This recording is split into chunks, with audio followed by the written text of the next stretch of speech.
قرآن کریم نے خود یہ کہا کہ یہ ربا کی بدترین قسم ہے، بالکل جائز نہیں ہے. اور وہ جو تنگ دستی کا نجی معاملے میں سود ہوتا ہے اس کا تو پوچھو ہی نہیں. قرآن کریم نے ربا، یا میں وہ سود پھر بار بار کہتا ہوں غلط ترجمے ہیں یہ سارے، غلطی نہیں ہے، سازش ہے ادھر سے رخ ادھر پھیرنے کی. قرآن کریم نے ربا کے متعلق ایک یہ تو کہا ہے کہ حرام ہے، چلیے حرام تو کچھ اور چیزیں بھی کہی ہیں. کہا یہ ہے کہ اگر تم اس سے باز نہ آؤ گے تو خدا اور رسول کی طرف سے اعلان جنگ ہے تمہارے خلاف. یہ کسی جرم کے متعلق نہیں قرآن میں آیا. یہ اعلان جنگ تو بغاوت ہوتی ہے، کسی باغی کے خلاف ہوتا ہے. تو گویا نظام جو ہے یہ ربا کا یہ بغاوت ہے اس قرآن کے نظام کے خلاف. خدا اور رسول کی طرف سے اعلان جنگ ہے. کیوں یہ اعلان جنگ ہوئی؟ کیوں بغاوت ہے؟ ایک قرآن کا نظام ہے، اس کے بالکل علی الرغم اس کے خلاف ایک دوسرا نظام ہے جیسے نظام سرمایہ داری کہتے ہیں. تو ایک مملکت کے اندر یہ دوسرا نظام قائم کرنا بغاوت نہیں تو اور کیا ہے؟ اسی لیے قرآن نے کہا کہ اگر یہ نہ کرو گے تو یہ بغاوت ہے، یاد رکھو.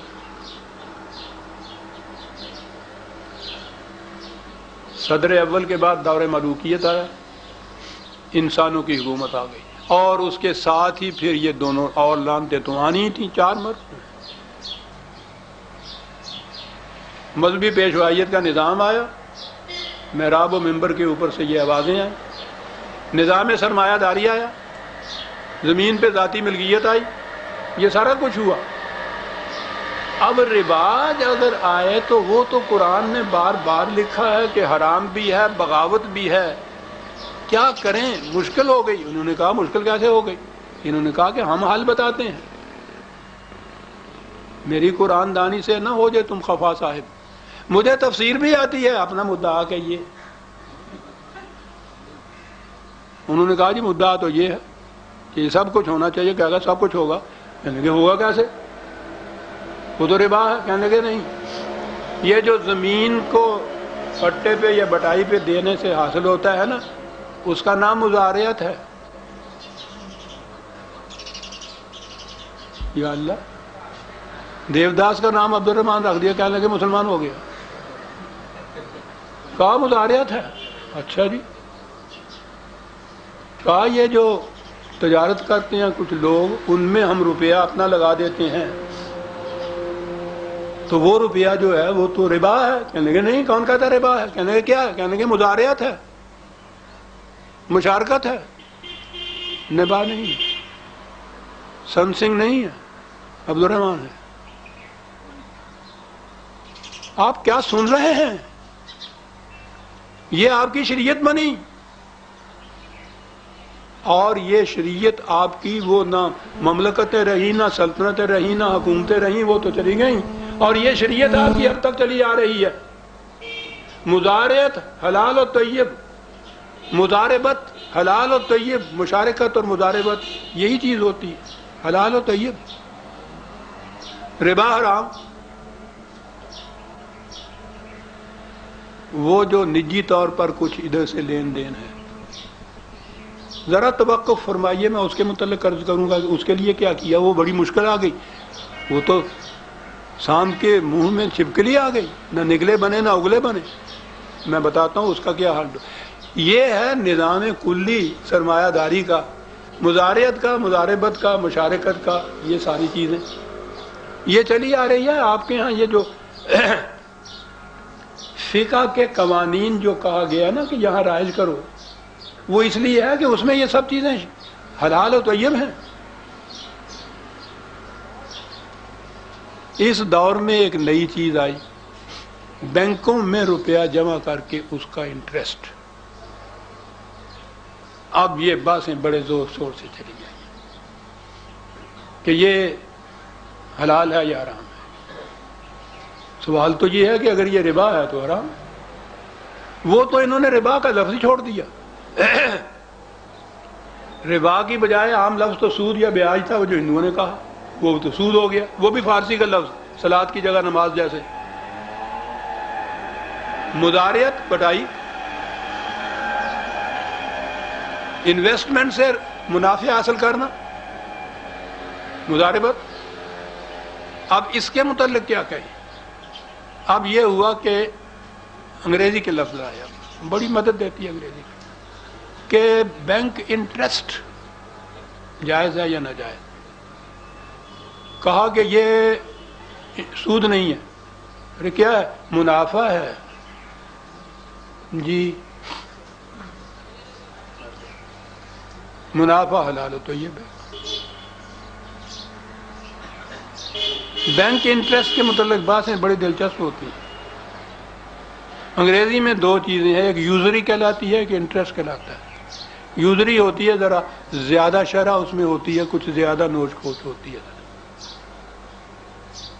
اوپر سے بال نہیں کاٹے جاتے، ٹنڈ کیتی جاتی ہے۔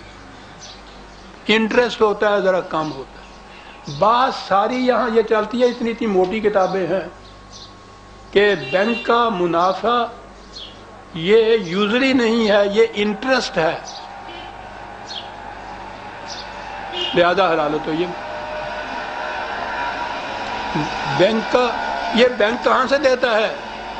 جو روپیہ وہاں جمع کیا جاتا ہے وہ ان کی تجوری میں جا کے بچے تو دیتا نہیں کہ اس میں سے کچھ بچے آپ رکھ لیتے ہیں، کچھ آپ کو دے دیتے ہیں، وہ آگے دیتے ہیں قرضے کے اوپر کاروبار کرنے والوں کو، ان سے سود لیتے ہیں، وہ جتنا لیتے ہیں اس میں سے یہ آڑتی اپنا کچھ نکال لیتا ہے، باقی ان کو دے دیتا ہے، یعنی وہ ڈائریکٹلی وہاں سے ان کو نہیں ملتا، اس تسلس کے ذریعے سے ملتا ہے۔ یہ حلال و طیب بینک کا انٹرسٹ۔ ربا کی ہر شکل حلال آپ کے، اور اس سے بھی آگے چلے ہوئے، اور آپ کو معلوم ہے کہ بینک میں سے جو وہ انٹرسٹ کی رقم ہوتی ہے اس میں سے کچھ کاٹ لیا جاتا ہے، اس کو زکوٰۃ کہا جاتا ہے۔ یہ جو زور دیا جاتا ہے نا کہ فقہ کے قوانین رائج ہونے چاہیے یہاں، وہ اس لیے دیا جاتا ہے کہ فقہ کے قوانین میں یہ سب چیزیں جائز ہیں، قرآن تو اس میں آتا ہی نہیں۔ جتنا بھی کسی شخص کو بغیر محنت کیے ہوئے صرف روپے پہ ملے گا، میں نے عرض کیا کہ وہ روپیہ نہیں بچے دیتا، وہ کہاں سے ملتا ہے؟ کوئی محنت کرتا ہے نا، پیداوار تو محنت کے نتیجے میں ہی ہوتی ہے، کوئی شکل ہو اس کی، زمین پہ ہو، وہ آپ کے ہاں کی ملوں پہ کارخانوں کے اندر ہو، مزدور کرے، اسی سے پیدا ہوتا ہے نا، اسی کو آپ انٹرسٹ کہہ لیجئے، بینک کے ذریعے لے لیجئے، براہ راست لے لیجئے،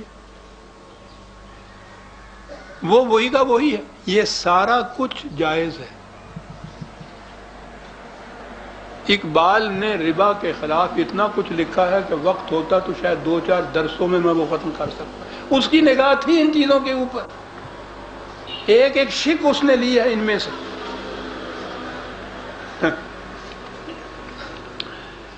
کارخانوں کے متعلق تو اس کا یہ مشہور شعر ہے کہ کارخانے کا ہے مالک مرد کے ناکردہ کار، ناکردہ کار،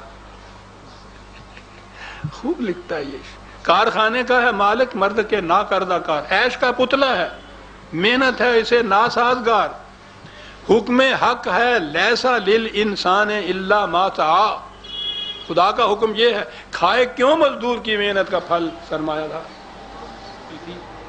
یہ کیا کریں، اس کا نام کیا رکھیں؟ مضارعت نہیں ہے، مضاربت نہیں ہے، مشارکت نہیں ہے، بینک کا انٹرسٹ نہیں ہے، سیدھا قرضہ دیا ہے اس سے اوپر کچھ لینا،